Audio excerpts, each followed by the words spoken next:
네. 자, 그러면 이번 시간엔 계속해서 또 사원 등록 세 번째 사람부터 또 해보도록 할까요? 자, 교재 290페이지 펴주시고요. 노현주 사원 등록하겠습니다.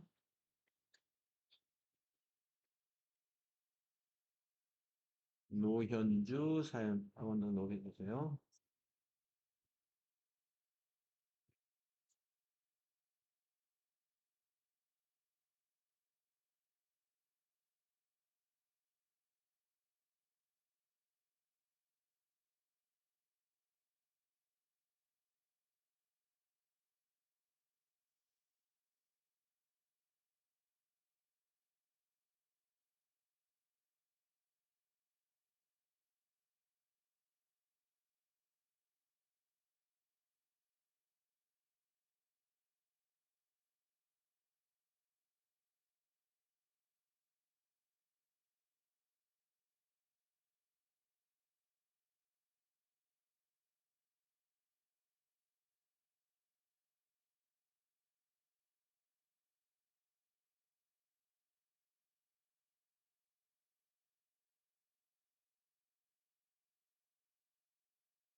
노현주 씨는 여성 근로자이기 때문에 배우자가 박정수가 돼야 돼요.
본인 포함해서 모두 6가족이 주민등록상으로 부양가족으로 되어 있는데, 이번에는 한번 본인부터 한번 체크해 보겠습니다. 자, 노현주 본인은 세대주가 아니에요. 그래서 요 세대에 우리가 사원 등록 처음에 사원명을 입력하게 되면은 기본적으로 세대주의 동그라미가 되거든요. 요 프로그램에서는. 그러면 여기 이제 세대주가 아니기 때문에 여기를 0 세대에다가 0을 입력하시면은 세대주가 지워집니다. 대신에 우리가 그 노현주 씨의 소득 금액을 한번 확인해 보면은요. 그 네모 박스에 보면은 4번에 본인 노현주의 근로소득 금액은 3천만 원 이하이다라고 거기 4번에 적어 놨잖아요. 예, 우리가 이제 부녀자 추가 공제의 경우에 근로소득 금액이 3천만 원 이하라는 전제 조건이 있거든요. 그러니까 해당이 되죠. 따라서 본인의 경우에 여기 부녀에다가 1을 입력하셔가지고 동그라미로 만들어 주시면 되겠습니다. 네, 그래서 세대는 0으로 고쳐야 되고 부녀에다가 1을 넣으시면 됩니다. 배우자가 있는 여성 근로자죠. 그러면 부녀자 추가 공제에 해당이 됩니다. 자, 그 다음에 이제 거기 이제 나머지 소득 내용 보겠습니다. 배우자 박정수는 사업소득 관련 결손금 1,000만 원, 근로소득 금액 500만 원이 있다 그랬습니다. 이처럼 두 가지 이상의 소득이 있으므로 이걸 합산을 해야 되잖아요. 이렇게 두 가지를 결손금이면은 사업소득 금액에서 마이너스 1,000만 원이 있는 거고요. 그 다음에 근로소득에서 이제 플러스 500만 원이 있는데 근로소득 금액이 이걸 합산하면은 마이너스 500만 원이 되죠. 따라서 박정수의 소득 문제는 100만 원 이하에 해당이 됩니다. 마이너스 500만 원이니까. 그래서 박정수는 배우자로서의 기본공제 대상자가 됩니다. 그 다음 2번의 설명을 보시게 되면은 정아영이가 누구냐? 정아영이가 예, 그 위탁아동이에요. 2025년 2월에 위탁받은 아동으로 현재 생계를 함께하고 있는 아동이다 그랬습니다. 그래서 20세 이하이고 그 다음에 이게 또 중요한데 25년 2월부터 위탁받았으면은요 6개월이 경과되었다는 사실이에요. 25년 2월부터. 그러니까 우리 소득세 과세 기간 동안에 위탁 아동으로 위탁을 받아서 6개월이 지나야만이 그 위탁 아동에 대한 기본공제 대상에 해당이 되거든요. 그래서 2월부터니까 2월에 위탁받았으니까 2, 3, 4, 5, 6, 7, 8, 9, 10, 11, 12 하면은 10개월을 10개월인가요? 11개월? 2월 달까지 하면은 그래서 정하형은 위탁아동 적용을 부양가족으로 적용을 받을 수 있습니다. 그래서 정하형 그대로 두시면 돼요. 그 다음에 동그라미 3번에 보면은 동생 노병탁 청각장애인이라고 그랬고요. 근로소득이 1,500만 원이 있다 그랬습니다.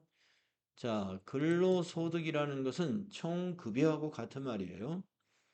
그러면 장애인인데 소득이 있는 장애인이 되잖아요. 그래서 기본공제 대상에 해당이 안 됩니다.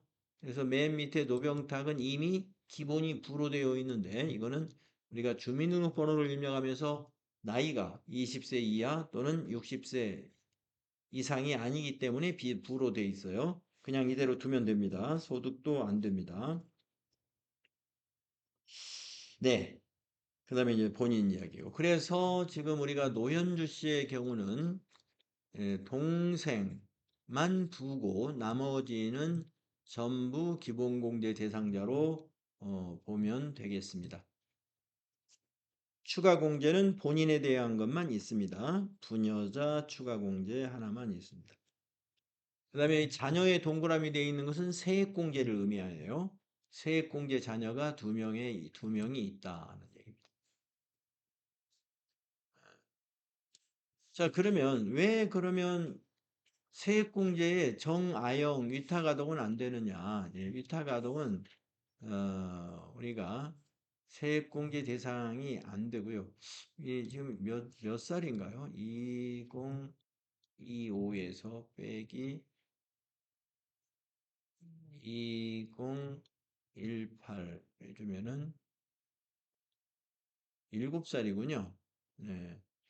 우리가 이제 그 자녀세액공제는 음, 우리가 자녀에 대한 수당을 받는 나이가 지금 7세까지 수당을 받고 있어요. 자녀들이 7세까지 매월 10만 원씩 자녀 수당을 받고 있는데 자녀 수당을 받는 나이의 경우에는 세액공제는 중복으로 적용을 안 해주거든요. 그래서 여기 자녀인데도 자녀의 동그라미가 안 되는 경우다 그러면은 7세 이하인 자녀는 해당이 안 된다. 8세부터 20세 사이의 자녀만 해당이 된다. 이렇게 판단하시면 됩니다. 자, 그러면 이제 네 번째 이진섭 사원 한번 등록을 해보겠습니다. 이진섭 사원은 생산직이니까요. 그거 좀 생산직 여로 잘 체크해 주시면 되겠습니다. 자, 네 번째에다가 1년 이진섭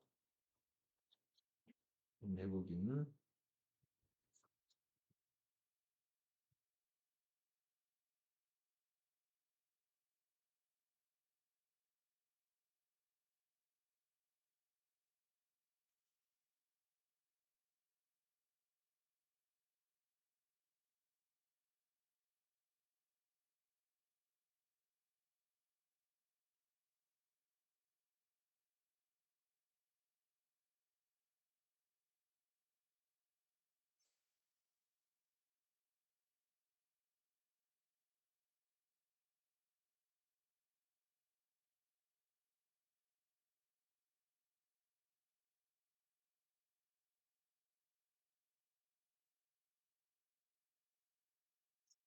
8번에 생산직 여부 여 연장근로 비과세 여라고 되어 있습니다.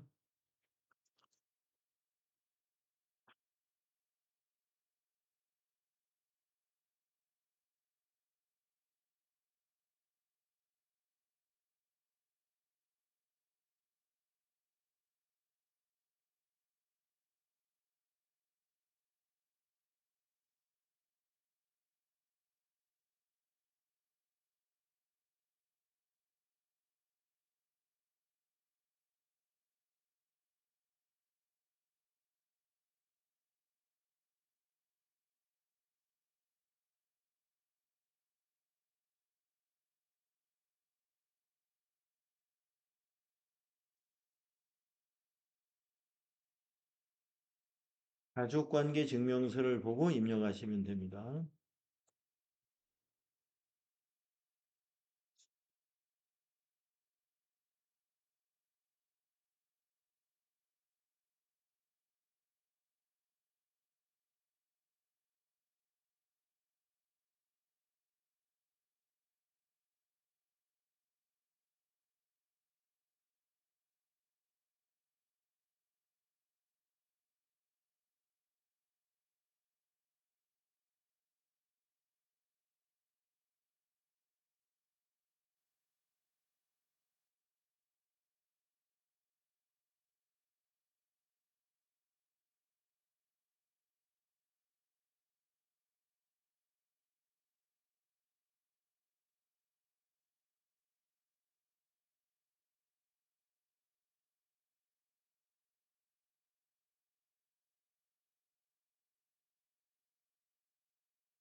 네, 부양가족이 많지 않네요. 4명이고.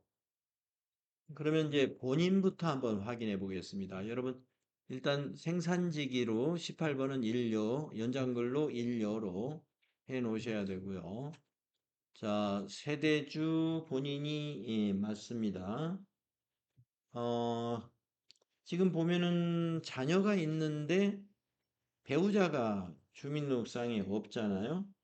그래서 그 밑에 네모박스에 보니까 배우자 이 얘기가 나오는데 배우자는 위암으로 24년에 사망한 걸로 돼 있어요. 그러면 지금이 25년도이기 때문에 25년도에 만약에 배우자가 사망했다면은 배우자를 있는 것으로 보고 배우자 공제를 그냥 받으면 됩니다.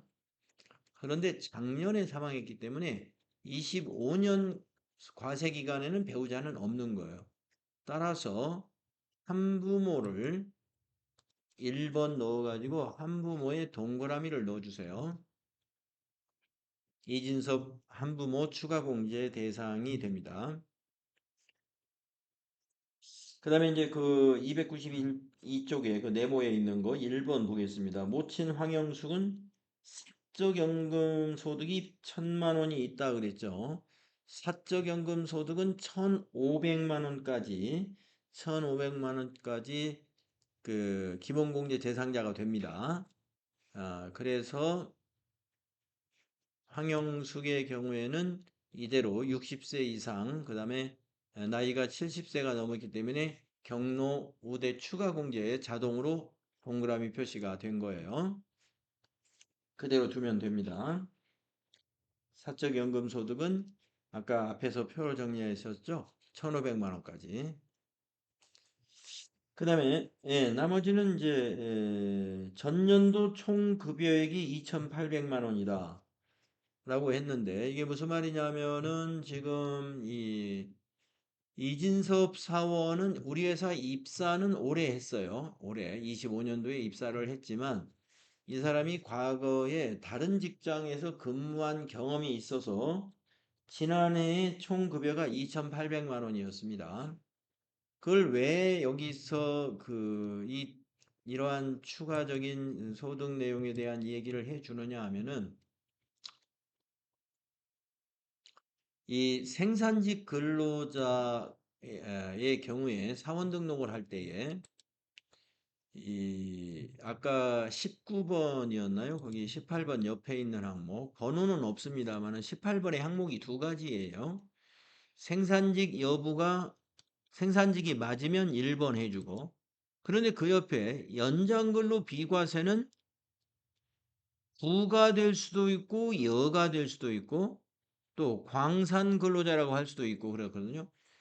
자, 여기서 부와 여부는 이제 시험에 잘 나오니까 부라는 건 여기서 어떤 경우에 부를 해주냐면은 직전 연도, 전년도죠. 전년도 총급여가 3천만 원 초과이면 여기서 부를 해줘요. 그건 뭐냐면은 이 생산직의 경우에 연장근로 비과세 적용을 받을 수 있는데 전년도 총급여가 3천만 원 초과되는 생산직 근로자는 비과세 대상이 안 됩니다. 그래서 부로 해야 돼요. 근데 지금 2,800만 원이다라고 했지 않습니까? 그래서 여기를 여로 해가지고 연장근로 비과세를 적용받도록 해주면 됩니다. 만약에 전년도 총급여액이 4,800, 3천만 원을 초과했으면 여기를 부로 해주면 맞다 이런 말씀이에요. 근데 이제 우리가 생산직 근로자의 연장근로 비과세 혜택이 이것만 따져가지고 그러면은 이 사원이 누구죠? 이진섭 사원이 만약에 11월 달에 연장근로를 해가지고 만약에 100만 원을 받게 됐다. 100만 원. 예. 그랬을 때 100만 원이 무조건 다 비과세가 되느냐? 안 될 수도 있습니다. 어떤 경우 안 되냐면은 직전 연도 소득 조건은 충족을 하는데 만약에 월정액이라는 것은 연장 근로와 같은 이러한 그거는 월정액이 아닙니다. 월정액이라는 것은 기본급하고 상여금하고 이렇게 일정하게 주는 매월 일정하게 받는 금액을 우리가 월정액이라고 하는데 월정액이 에,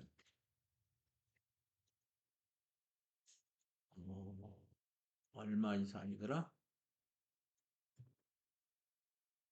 우리 소득세 이론에서 여러분이 정리를 하셨는데 갑자기 어, 생각이 안 나네요. 다시 한번 보도록 하겠습니다.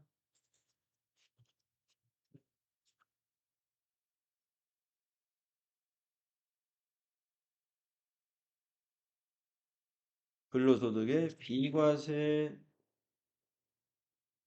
117페이지를 한번 여러분도 펴보시고요. 117페이지에 비과세 근로소득이라는 표가 하나 크게 그려져 있는데 거기 가운데쯤에 보면은 생산직 근로자 야간 근무 수당이라고 했는데 이게 바로 연장 근로 수당을 말하는 거예요. 공장이나 광산 등 생산직에 종사하며 월정급여 210만 원 이하로서 월정급여 210 이하예요. 직전 과세기간 총 급여액이 3천만 원 이하인 근로자가 받는 야간 근로 수당 등은 240만 원 한도 내에서 전액 비과세 적용을 받는다. 이렇게 돼 있어요. 그렇기 때문에 지금 직전 연도의 총 급여가 3천만 원 이하이지만 월정 급여가 210만 원을 초과하면은 연장근로 비과세가 또 해당이 안 된다. 이런 이야기입니다. 그래서 두 가지 조건이 다 맞아야 돼. 그래서 이제 월정액은 나중에 급여 자료 입력할 때 거기서 프로그램에서 자동으로 체크가 되는 것이고 직전 연도 급여가 3천만 원 초과했느냐 아니냐 하는 것은 이 사원 등록 여기에서 바로 해주는 거다. 그거를 여러분이 기억하시면 되겠습니다. 자, 그러면 우리가 이제 4명의 사원을 모두 등록을 마쳤어요. 교재에 풀이에 있는 결과하고 우리가 입력한 결과가 모두 맞는지 한 사람씩 맞춰보도록 합시다.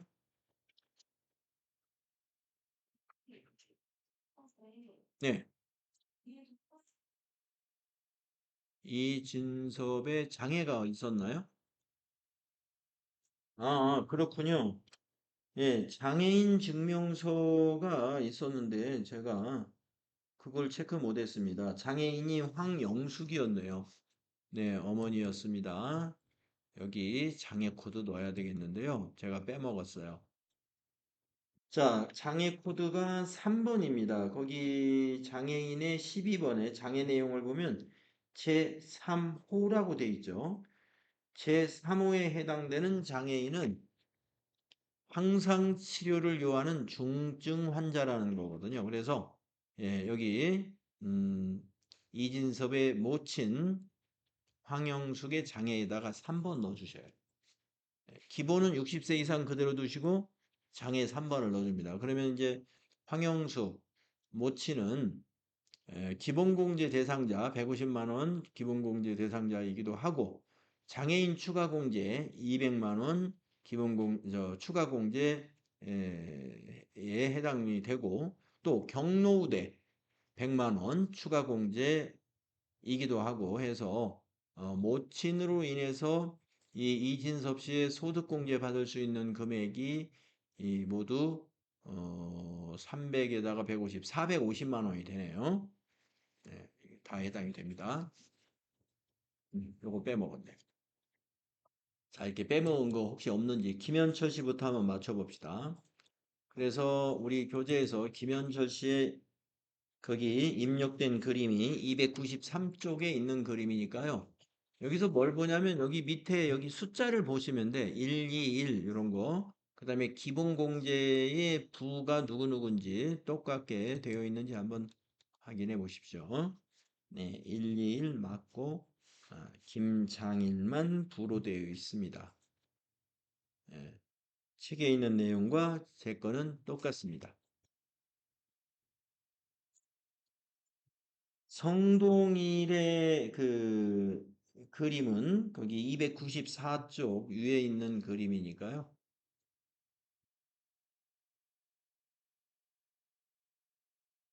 그림을 보고 11, 부가 3명 나란히 있었어요. 음? 한 사람이 뭐가 빠졌다. 자녀세액공제의 성덕선이가 왜 빠졌지? 성덕선.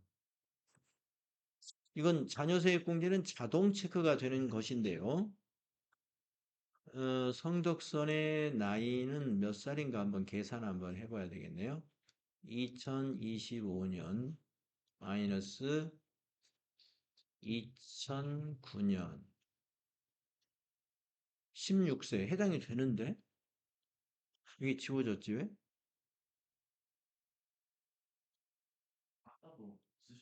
아 그래요? 여러분도 이거 없나요? 자녀의 동그라미 없습니까? 동그라미 돼 있죠? 제가 이거 어떻게 지워졌나 봐요. 네, 자녀의 동그라미 돼 있어야 됩니다. 나이 계산해 보니까 16살이에요. 예, 그래서 예, 아까 말씀드린 대로 8세부터 20세까지 해당되는 자녀는 자녀세액공제 대상 자녀가 돼요. 예, 제가 여기 뭐가 잘못 입력을 했네. 그래서 여기 11 되어 있고 기본공제가 안 되는 사람이 이일화, 이영철, 성보라. 나머지는 맞았고요. 그 다음에 노현주도 맞춰보겠습니다. 노현주의 그림이 그 밑에 있습니다. 1, 2, 1, 2. 그녀자의 1, 1.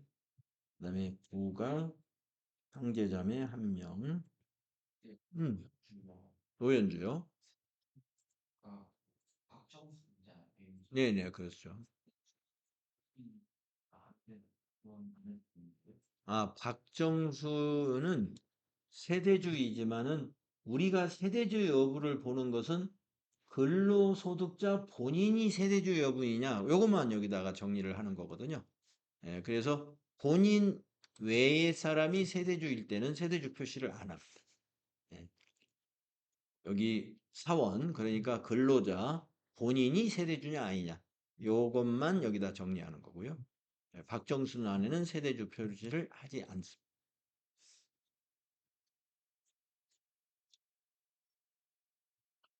그 다음에 마지막으로 이진섭 씨도 한번 확인을 해 보세요. 결과가 같이 나와 있는지. 112 모두 기본 공제 모두 다 되죠? 음. 네, 잘 입력된 것 같습니다. 자, 그러면은 이제 우리가 이제 사원 등록에 대해서는 여러분이 어느 정도 이제 다 할 수가 있을 거예요. 네 사람 거를 해봤기 때문에.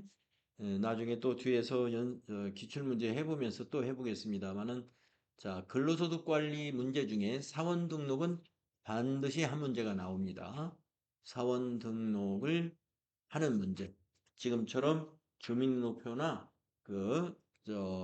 가족관계 증명서를 주고 사원 등록을 하시오 이렇게 문제 나와요. 예. 그래서 지금처럼 해주시면 됩니다. 자, 그 다음에 또 한 문제 나오는 것은 뭐가 나오냐면 급여 자료를 입력해라 이런 문제가 나와요. 그래서 우리가 우리 지금 4명에 대한 급여 자료를 우리는 1월부터 12월까지 입력을 해야 되겠죠. 1월부터 12월까지. 우선 1월 달 하나만 이제 입력을 할 거고요. 시험에서는 한 달치만 문제로 나옵니다. 우리는 연말정산을 연습해야 되니까 12달 것을 다 입력을 할 텐데 하나를 입력해 가지고 쭉 이제 복사를 여러분하고 같이 해가면서 할 거예요. 자, 295페이지의 필요 지식을 한번 보시죠.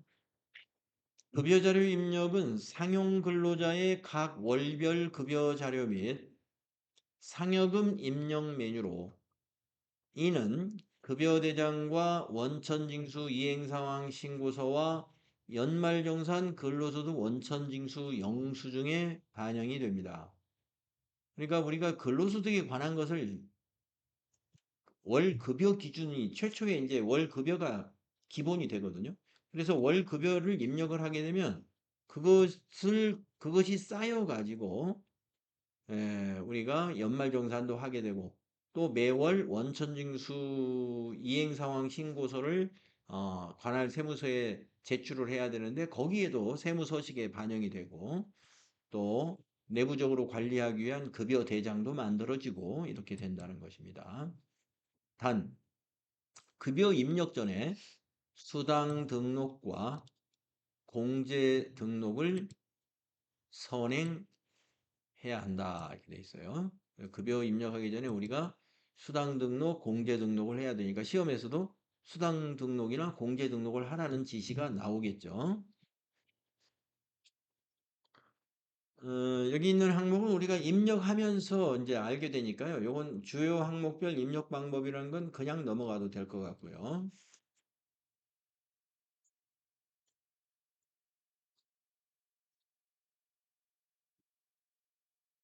음.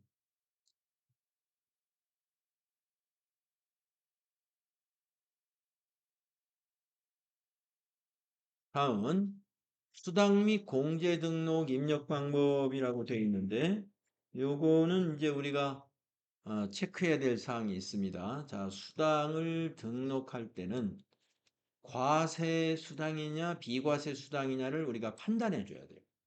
입력하는 사람이. 회사마다 조건이 다르기 때문에 어느 회사나 다 똑같을 수가 없습니다. 그래서 이 내용을 보고서 우리가 그 아까 몇 페이지였죠? 바로 아까 그 생산직 근로자의 어, 생산직 근로자의 연장 근로 비과세 여부 그 체크해 보기 위해서 보았던 페이지 있었잖아요.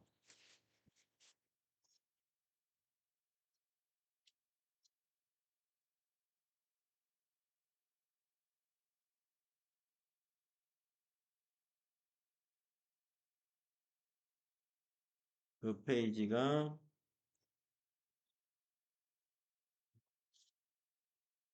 몇 페이지였냐면은 예, 117페이지인데 그 117페이지를 보면서 한번 보도록 하겠습니다. 자, 우리가 이제 여기는 지금 그건 좀 요 내용은 그 내용은 아니에요. 자, 여기 이제 수당 등록할 때 과세 구분.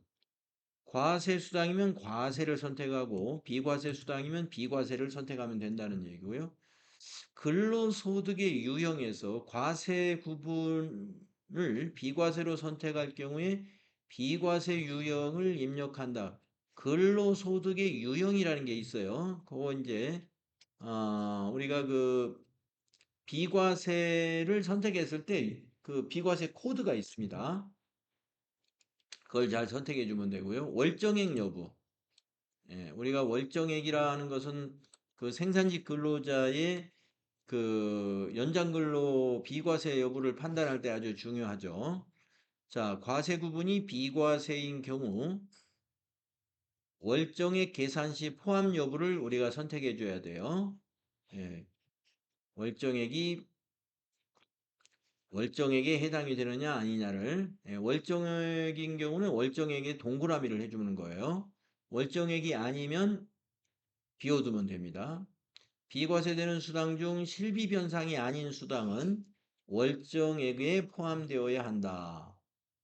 실비 변상이 아닌 수당이라고 하는 것은 실제로 우리가 그 지출을 한 거에 대해서 그 수당을 주는 것을 말하는 거거든요. 그래서 실비 변상적인 것이 보통 어떤 거냐면은 이 자가운전 보조금 같은 것은 실비 변상적인 게 많이 있어요. 자가운전 보조금은 어, 종업원이 자기 차를 가지고 회사 업무를 수행했어요. 그러면 자기 차가 그 비용으로 자기가 지출을 했잖아요. 그런 그 자기 차량으로 회사 업무를 수행한 직원들에 대해서만 수당을 주는 자가운전 보조금이라는 제도가 있는데 그런 경우에는 우리가 실비 변상적인 수당이라고 볼 수 있습니다. 예. 근데 우리가 뭐 자기 차가 있든 없든 자가운전 보조금을 모두 다 준다. 그러면 그거는 예, 과세이면서도 또 월정액이 될 수 있죠. 매월 똑같이 주는 거니까. 자, 여기서 예를 들면 식대 같은 경우 월정액에 해당이 된다. 월정액. 왜냐하면 식대라는 것은 우리가 밥을 어떤 사람은 점심에 5천 원짜리 먹고 어떤 사람은 만 원짜리 먹고 막 이럴 수 있을 텐데 밥을 실제로 먹은 가격만큼 주는 게 아니라 모든 종업원에 대해서 식대 보조금을 똑같이 준단 말이에요. 그래서 이제 그것이 실비 변상이 아닌 거다. 이렇게 볼 수 있다는 거죠. 네, 오른쪽에 비고에 보면은 생산직 근로자 이 얘기가 나와 있는 거예요. 연장 근로 수당의 월정 급여 210만 원 이하 판단 시 이걸 반영한다. 예, 그러니까 월정액 여부가 중요하겠죠. 그다음에 이제 그 급여 수당에는 그 수당이 급여 때 받는 수당이냐 또는 추가 급여에서 받는 수당이냐 상여금에 해당되느냐 또는 추가 상여금이냐 이런 것 등을 네, 우리가 선택에 해당란에다가 선택해 주면 됩니다.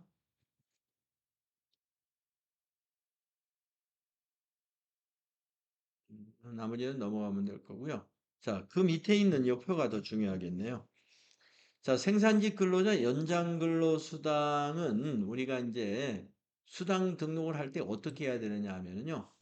항상 비과세로 등록을 해주면 됩니다. 예, 연장 근로 수당을 등록할 때는 매번 비과세 등록을 해주면 다 프로그램이 알아서 체크해 주게 됩니다. 그래서 연 250만 원까지 비과세 이것도 한도를 프로그램에서 체크를 해줄 거고요. 생산직에 근로하면서 월정 급여가 210만 원 이하의 경우에만 비과세를 적용한다. 이것도 월정 급여도 프로그램에서 알아서 체크해 주니까 우리는 연장 근로는 항상 비과세로 등록을 합니다. 그 다음 식대 보겠습니다. 식대. 식대는 조건을 보시면은요. 월 20만 원까지만 비과세예요. 만약에 월 30만 원을 준다. 그러면 10만 원이 과세고 20만 원은 비과세가 적용이 됩니다. 그리고 중요한 것은 식사를 제공받지 않아야 비과세예요. 식사를 제공받는다면은 그것은 과세가 됩니다. 식사 제공도 받고 수당도 받기 때문에 수당 받는 것은 과세를 적용하게 되죠. 기준에 따라서 이건 식대는 과세일 수도 있고 비과세일 수도 있다. 자가운전 보조금도 식대와 같이 과세일 수도 있고 비과세일 수도 있습니다. 자, 월 20만 원까지 비과세. 이거는 프로그램이 알아서 체크를 해줄 거고요. 그 밑에 것이 중요합니다. 종업원 본인 소유 차량으로 회사 업무를 수행하고 지급 기준에 의해서 지급받아야 되는데 만약에 출장비를 별도로 지급받았다. 그러면 과세가 적용됩니다. 예, 출장비를 별도로 지급하지 않고 그 실비 대신에 수당으로 지급해 주는 거 이것을 비과세에 적용해 준다 이겁니다. 예, 출장비 따로 받으면서 또 자가운전 보조금을 매월 받는다 하면은 그건 과세겠죠. 예, 출장비 별도로 지급받지 않고 급여에다가 자가운전 보조금으로 보조해 주는 거. 이것이 비과세다 이거예요. 한도가 월 20만 원. 그다음에 육아수당 하면은요. 육아수당은 항상 비과세로 등록하면 돼요. 요거는 육아수당은 비과세다. 월 20만 원까지 비과세. 예, 한도 자동으로 체크해 줄 겁니다. 월 20만 원. 그 다음에 국외근로수당도 항상 비과세로 등록해 주면 됩니다.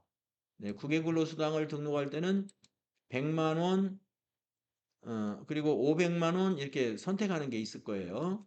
그래서 100만 원은 그 현장직 직원이 아닌 사무직의 경우에 100만 원.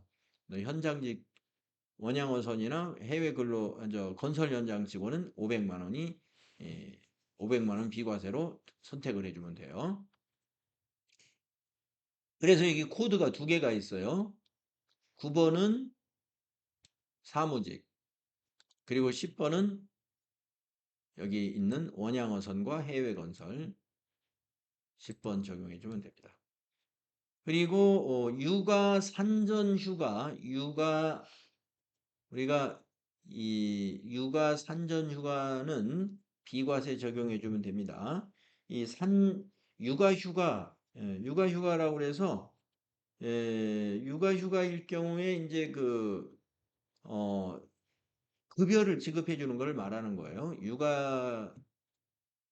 육아 휴가나 산전 휴가 받을 때 우리가 급여의 몇 퍼센트 또는 뭐 급여를 다 주는 회사도 있을런지 모르겠는데 그때 받는 급여는 비과세입니다. 비과세. 자, 그래서 이것도 육아 산전 휴가 급여다 그러면 비과세로 등록하시면 됩니다. 이것도. 자, 그러면은 이걸 정리하다 보니까 이제 시간이 좀 됐으니까 다음 시간에 우리가 아예 1월부터 12월까지 급여를 입력을 쭉 해보도록 하죠. 일단 쉬었다 하겠습니다.